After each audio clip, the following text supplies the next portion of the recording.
Hey everyone. So recently on one of my videos, my charger videos, I had a user ask about uh, discharging batteries instead of charging. There's a bunch of stuff that this charger here, the DX8, can do. Along with the 406 Duo, they're pretty much the same charger. They're all iChargers and they're very similar. I have both of them. So I'm going to go into pretty much just discharging, and there's various options for doing that.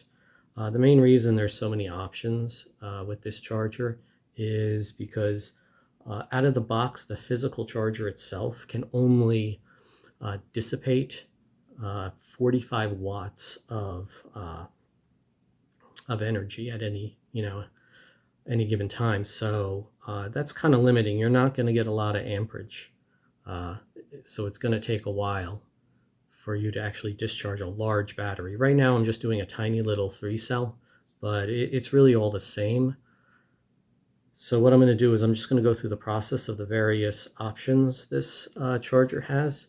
So there's pretty much, I think, 2 or 3 of them, or 2 main ones. The main one is you can actually set one channel to discharge a battery, and then the second channel you can actually hook up light bulbs, just like this right here. I made some light bulbs and I literally plugged it in like a battery into the charger, into the second channel. And and my first channel is the 3-cell. As you can see, all 3 cells lit up there. So that's pretty much what I'm gonna, that's one option. And the second option is you can actually send it back to your power supply. I've never actually done that, and you have to be careful because I think there's a main setup option that it's not even in the discharge section, which asks you to specify especially the wattage of your power source, because these are DC chargers, so they don't plug into the outlet anyway. So I'm not really going to go into the sending it back to the power supply, because first off, I've never seen anyone do that. It just doesn't seem very popular. I've never tried it, and this is what I know, so that's what I'm going to teach you. I just use a discharge load of some form, in this case light bulbs, on the other channel. So I'm going to show you how to set that up and a bunch of the parameters in the discharge section itself. Okay, so let's go into this. So right here, I'll move this in a little bit. Okay. Okay, so I'm going to get out of this. Get out. I'm going to go back to my 3S light bulb. It's a little guy. Actually, no, let me get back out. Go. Hold down. Edit comes up. Hit edit. Now I'm going to go through the different parameters. I think I was right there. Come on. Here we go. Now I go the other way. Yeah. Discharge. Okay, so here's the parameters. So what we got here, let me see, is that good enough?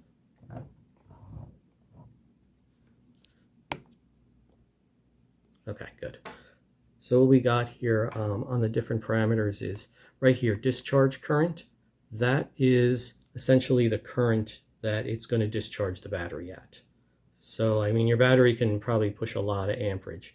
In this case, once again, why does it keep doing it? Okay, so you could see 2.1 amps, and that's 3-cell for this little guy. He's only a 700 milliamp hour battery. So yeah, that's fine. I mean, that's a lot of, for charging, that'd be a lot of amperage, but for discharging, it's fine. It does that all the time. So that's essentially how fast it's going to discharge. The second one is your discharge voltage. So what this means is that it's going to keep discharging until it brings the battery down, each cell of the battery down to 3.6 volts per cell. So you probably have more voltage of the battery completely, but each cell, it's going to try to get it to 3.6, which is a pretty safe area. You can go all the way down to 3.2, 3 point, and technically I've heard 3 volts is like the threshold, and then below that you're possibly doing damage. But I've heard people go all the way down to 2.8 and be able to trickle charge a battery and bring it back to full life. But I would say 3 amps, I'm sorry, 3 volts is per cell is the threshold before damage is likely to occur. And I usually push it to at least no less than 3.2 just to give myself a buffer. But right here, I'm just doing 3.6 because I don't really need to get it down that low. I usually store my batteries anyway, so I don't know why I would need to discharge. I don't do a lot of discharging, mostly because I just put my batteries back into storage, which is about 50% of the capacity. So I only do discharge when I'm like kind of breaking in a battery or something. So there's no need to really crank it all the way down. You know, I don't need it to bleed that last, 3 milliamps of 3 milliamp hour out of the, the battery just to say that it can do it. And then there's end current. That is going to be whatever's on the top here.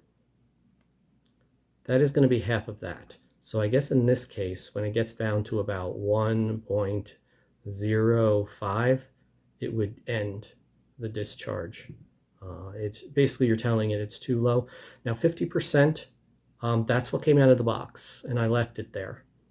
Never had an issue with it, so I'm just leaving it there. It's right out of the box. These two I determined for myself, how fast I want it to discharge, and how low I want these cells to go. Okay, so under here, these are the main bread and butter of discharging. Now, when you get to this part, that's when things get a little interesting. So I'm going to show you what you can do here. You can go down. There's options, 2-channel. So it's going to go to whatever other channel is available. So if you have the battery in 2, it's going to go to 1. And if you have it in 1, like me, it's going to go to 2. There's only one other channel, so you don't really have to set the channel. Then let me press it. Okay. There's off, obviously. And then there's something called input. So that the input is your your DC power supply. That's your input. I'm not going to really go into this one because I've never done it. But it has to do with the parameters you set up in the main menu, where you tell it what type of DC power supply you have, so it doesn't overdraw that. Or, AC-DC to DC power supply, so you don't overdraw or burn that thing up. So that's that. I'm not really going to go into that. Maybe I'll try it sometime, but I don't see it. I'm not really using it. So the one I use is 2-channel. So you're going to click that. There's only 3 options here: off, 2-channel, and the power supply. So I'm going to click this. Now there is another option that opens up here for this one, only for this one. And now we're going to tell it what we're doing here. So we're going to say the other channel has a type of resistance or bulbs. They're really the same, to be honest. And it can do something else where you plug in another battery into the other channel, and while it discharges one, it charges the other. I guess that's good for cycling batteries or a few other things, but I've never used this, so I'm not really going to go into this one. I don't find it that helpful. If you really want something on this, I can look into it, but I've never done it. So there's only 2 options here, and when you go to the other one, there's no other options here. It's going to use the charge function of the other channel. That's how it does that. So when you do resistance and bulbs, the main one you want to look at here is voltage limit. So right now I have 12-volt batteries set up, and they are 30 watts each. They're in series, so they're about 60 watts total. I could probably, if putting them at what their nominal wattage, which is, you know, what's written on them, is probably the safest way to go. So this is just limiting so you don't blow up your resistance pack, bulbs, whatever it is. So I could probably pump this up to 24 volts because it's going to get divided amongst the two bulbs, I believe, and that would put 12 volts. Essentially, each bulb is going to consume 12 volts of that 24. And that's generally what's going to set your amperage for how many amps is going to go by. Don't get fooled into thinking. So that's the main one you want to do, is set your voltage. Be careful, because that's also kind of going to set whatever, based on the resistance of these bulbs through them, is going to be determined by the resistance and the voltage, and whatever that is the amperage you're going to get. Now, if you look down here, you have an amperage limit, but that doesn't set anything. All that's doing is saying if it gets too high, it gets to this limit, turn it off. I don't want to go any higher than that.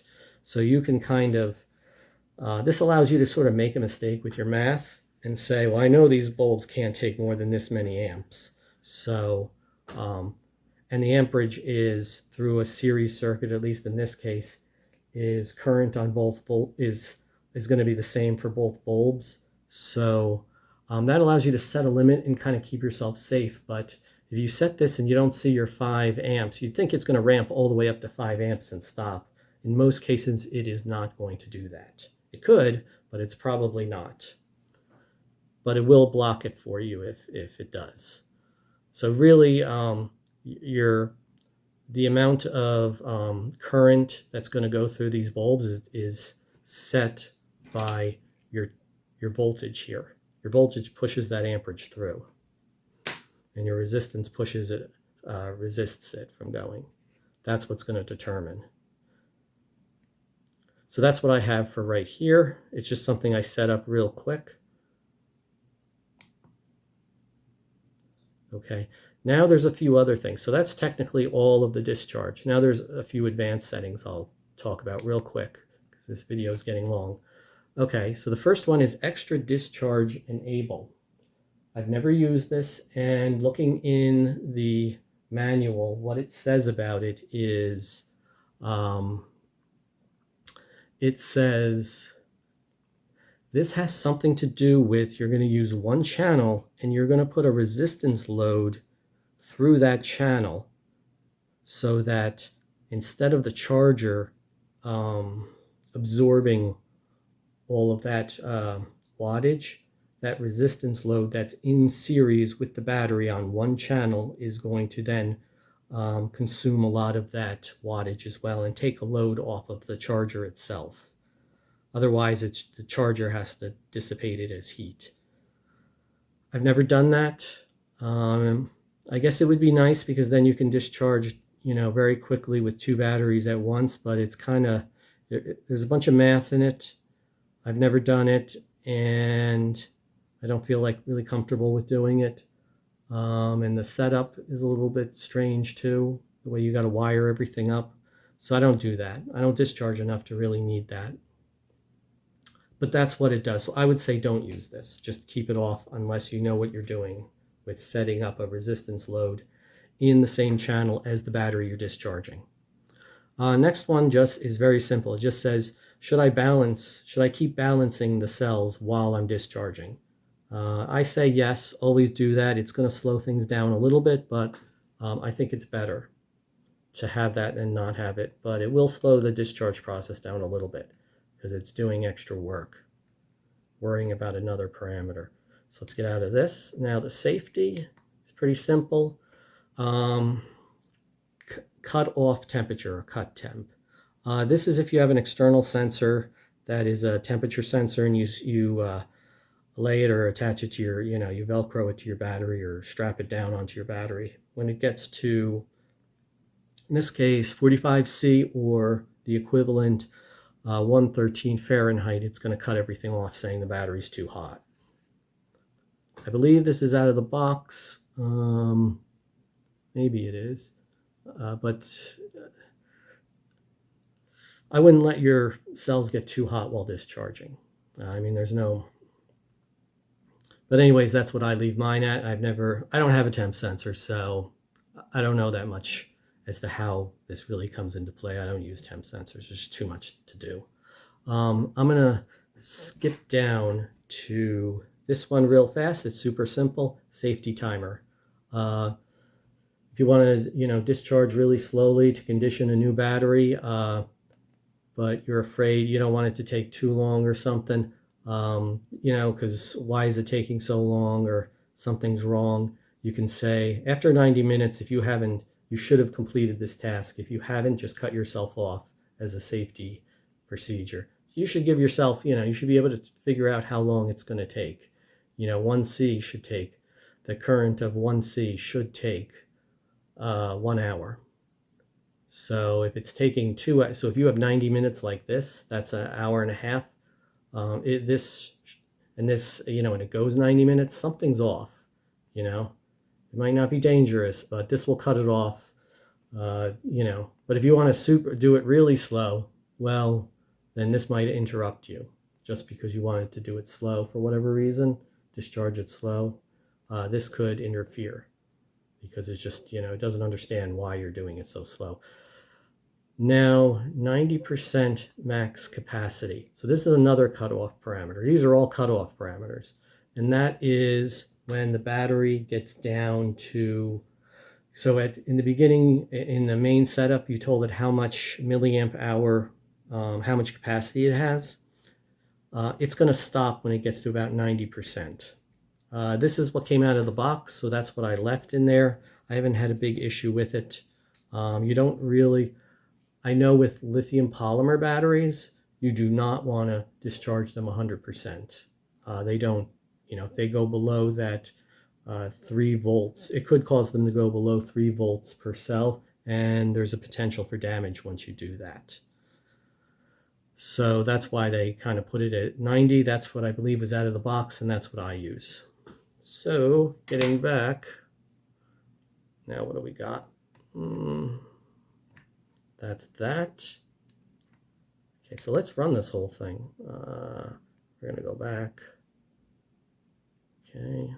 The show in there just means it comes up in the menu right here. See that program menu right here? Where is it? There it is. If I didn't click that, it wouldn't show up. It wouldn't be an option. So now what I'm going to do is I'm going to get out of all this. Exit. I'm back in my main menu. I'm going to hit discharge, and it even says something that, what does it say? RES channel. I think that's resistance channel. I don't know what that's supposed to mean, but it's just whenever you see that pop up, it means it's sending it to whenever you see those yellow letters there, that means that it's sending it. It's not going, the charger itself is not going to absorb that wattage. It's not going to create that heat. It's sending it somewhere else. So just so you know, if you don't know where it's going, you should probably check that. If you have nothing plugged into the other channel, it's going to error out. It won't start charging or do something weird. It'll just say that there's an issue. So let's do this real quick. I am going to do start. Yes. And that's what it looks like. It's going to ramp up.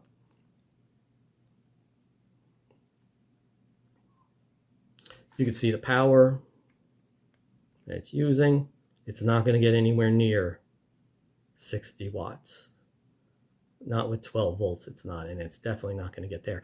Now, you're probably saying something like, hey, you set it to 2.1 volts. I'm sorry, 2.1 amps. How come this is at 3? It's what's coming out of the battery. That has nothing to do with what's going into the bulbs. And if you want to see real quick, there's my bulbs. They're lit up. They're lighting up and everything. They're getting nice and hot. And I'm up to 20 watts. And it looks like it's tapering off, because yeah, I'm now at the limit that I set, 2.1. See, it's just getting up there. It's not letting it go over. It's putting out 12 volts here. It's sending 12 volts, I believe. No, I don't think it is. No, that's the pack voltage. And it's actually only able to create, to get this much current out of here. I think it's only able to create 5 volts going into it. And these lights are a little dim, so I know they're not up to 12 volts. I believe that's how it works. So then you can see that the milliamps are going to be different, because you have conversions where you have all this pressure coming out of the battery with less current, and then you've got less pressure going into the light bulbs, but with more current.